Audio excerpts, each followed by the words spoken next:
Okay, I'm going to continue on helping you to do a count to count different categories so that you can make a two-way table. So let's go ahead and make a two-way table where we're going to have gender and comfort and age categories. So let's do under 20. Um, let's do our 20s. Let's do our 30s. Let's do our 40s. Now 5 and up was 50s, but I don't believe there were. I don't think there were any 50s and up in this particular data set. So this is, we're going to do males and then we're going to do females. Now we sorted these based upon male age and females and males. Let's see, this one we took away the different categories, so this isn't going to work for that one. So let's go back over here and do the original and redo this one. So I'm going to do, again, I'm going to do edit and I'm going to copy this and I'm going to move it to the end. I'm going to create a copy and say OK. So I'm going to go back here and I'm going to again get rid of everything I don't want. So I'm going to delete these. And now I just have those two. Now I'm not going to sort them on both this time. I'm just going to sort them simply on the gender. So I'm going to go ahead and edit and delete those, shift them up, and then I'm going to sort these based upon the second column, the B column, which is our gender. And then I'm going to put back in that row and I'm going to say that this is my age and this is my gender. Okay, now this time what I'm going to do, I'm going to go grab all these that I had already created, take that and put it into my sheet here.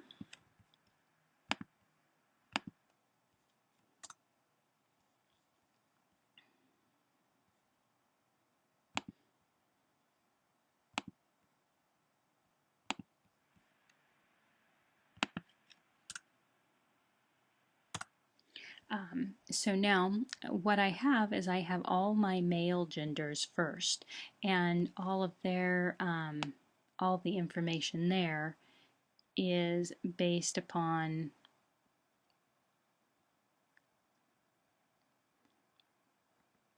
the age groups.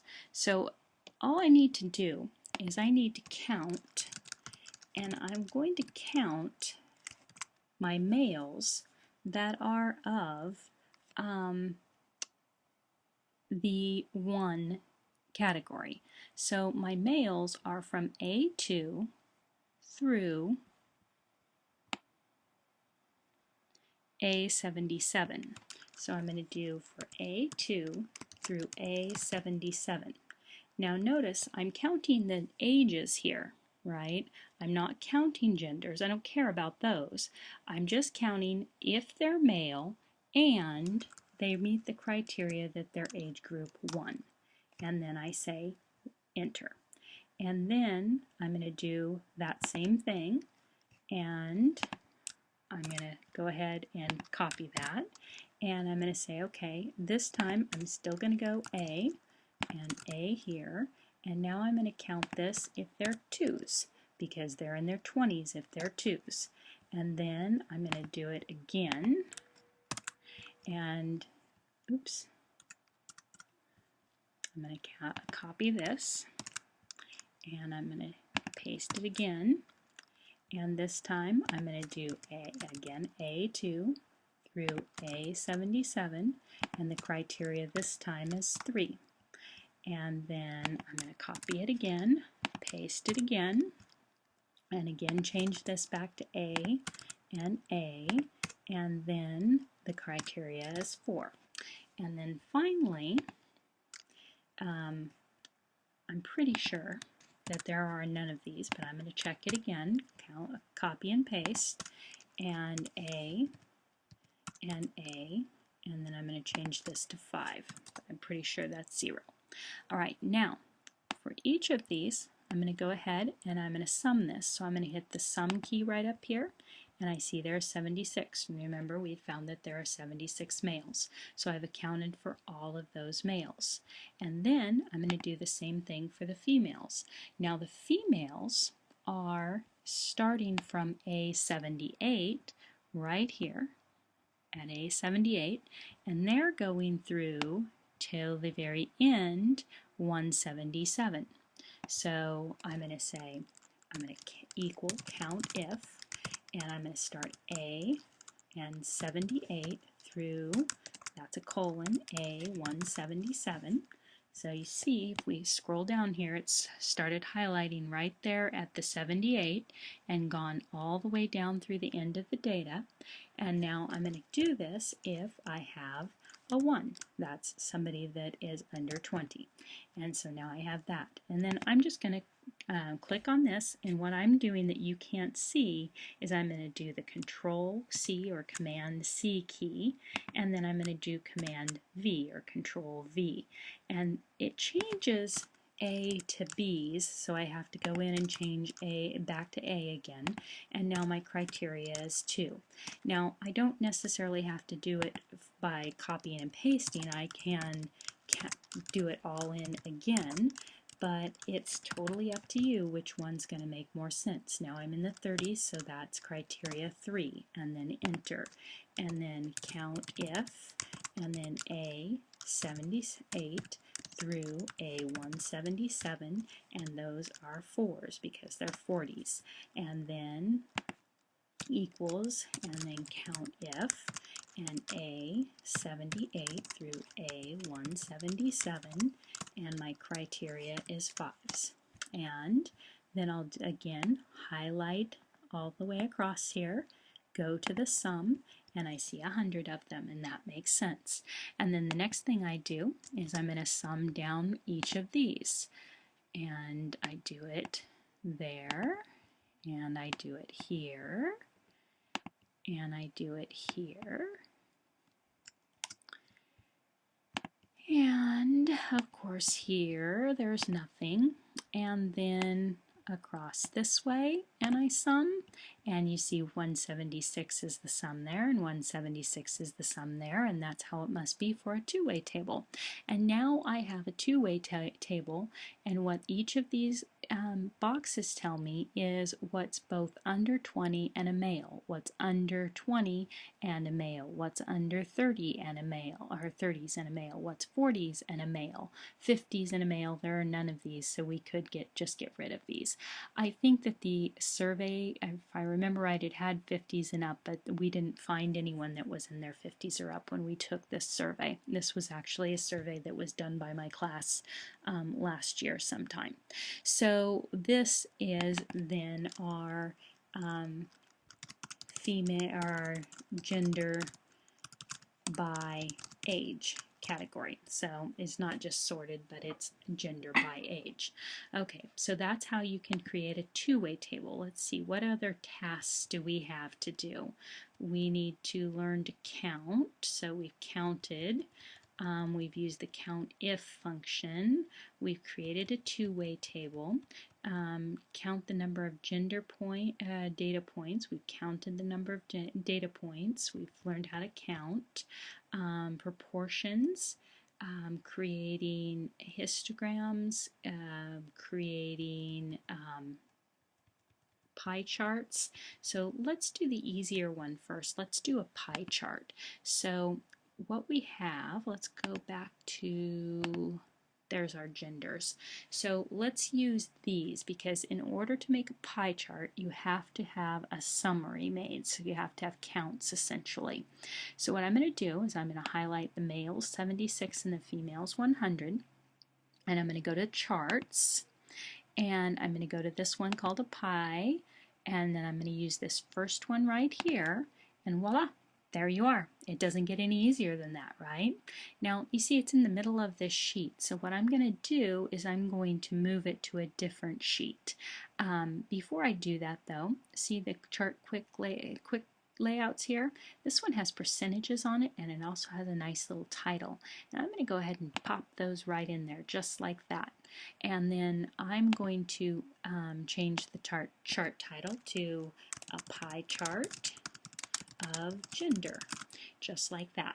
Now, I don't want it in the middle of this sheet. I'm going to make its own sheet. So I'm going to highlight this, and I'm going to do charts up here in the menu, and I'm going to move this chart, and I'm going to move it to a new sheet, and I'm going to name that sheet pie chart gender, and then I'm going to say OK. And now see it's nice and big, I can deal with it a little easier. So the first thing I'm going to do is I'm going to look at just this slice here. I'm going to go to the line, and I'm going to make it a black line around that. I'm going to go and I'm going to change the fill. I'm going to make it a pattern because that color can just eat your fill or your cartridges in your printer away if you have to print them out. So I'll change that fill, and then I'm going to say OK. And then I'm going to go over here and I'm going to do this one, and let's see, I don't know if we got that. So let's see, line, automatic, no, fill and pattern, and I'm going to change this one to dots, and there we go. So now you can see that I have two different ones. Now another option, instead of having the male and the percentages right here inside of the pie chart, you can also move those things outside. You can have keys over here. So if I click on this one, I have to have the whole pie chart done first. There we go. And then chart layout, note, charts. There we go. And then I think, oops, for some reason it's not wanting me. There we go. Now, see if I can do it. Nope, it's not letting me change it. Anyway, we can change those layouts and things by going into different places, but those are just a few things that you can do at this point in time. You can also change some of the chart layouts by doing different labels and legends and things here. So if I wanted a legend, I could do legends to the right. Right now you see it says there's no legend, but if I wanted the legend to the right, I could do that. And you see these legends are telling me what each of these mean. Another thing that we can do with our data labels, right now it says it's at best fit, and we could also, or excuse me, it's in this inside of it somewhere, but we could do best fit. We can make them go on the outside. We could make them be centered in the middle of those, and we could do some other optioning too. Right now we're doing percentages and category names. You could just do percentages and use your key in order to do this legend. Another cool thing that I want to show you is this legend over here. If I want it to go away and I don't want to get into a menu, I can just click on it and I can hit the delete key, and voila, it's all gone. So that's creating a pie chart. That was pretty easy, wasn't it? All right, now the next thing I want to do is show you how to do a histogram. So histograms are based upon quantitative data, not qualitative data. In this data here, there's only one data set, or piece of data that is quantitative data, and that is these heights data. So I'm just going to go ahead and I'm going to take these heights, and I'm going to only do the male heights. So I'm just going to take male heights, and I'm going to cut them, and I'm going to paste them right in here. Oops, what happened to that? I don't know what happened to that. So I'm going to take these and take them away and put them over here, and then I will get rid of all of these empty cells. just like that. And I'm going to run out of time, so I'll come back in a next video and finish a histogram for you.